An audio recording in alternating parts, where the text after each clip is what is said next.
Hi, everyone. This is Pastor Josh here for your midweek message. And today I want to talk about servants and vision.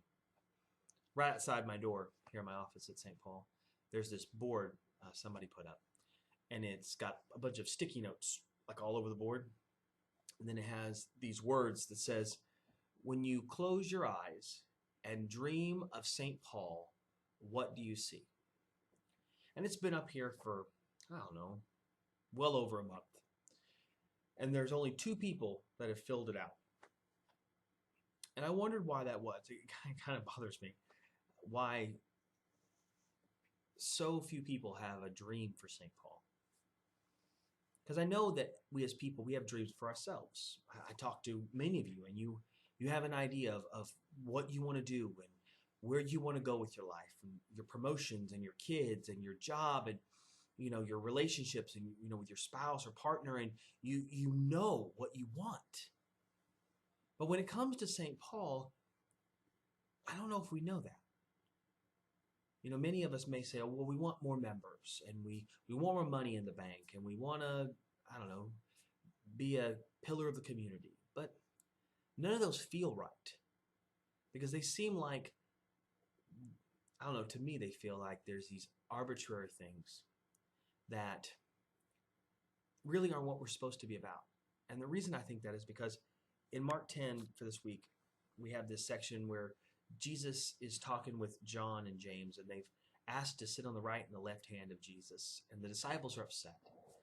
And Jesus kind of sits the disciples down and says, hey, how it's going to work in my kingdom is not, I'm not going to put my thumb on you, and you're not going to strive after the things that people of this world strive after.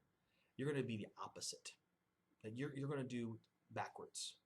That if you want to be great among my followers, you have to be a servant of all. And if you want to be the first, you have to be a slave to all. And he puts this line in, whoever wants to be first among you must be a slave of all. For the human one did not come to be served, but rather to serve and to give his life to liberate many people. And I think maybe our dreams at St. Paul should be different.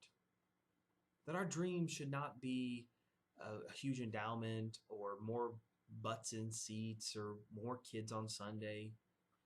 But rather, maybe we should shift it. Maybe we shouldn't strive after things other churches strive after. Maybe St. Paul should be St. Paul and not some striving after this or that. Because I know we're doing budget processes, and I know we're working on staffing, and I know we're getting ready for the new year, and there's a lot of things going on.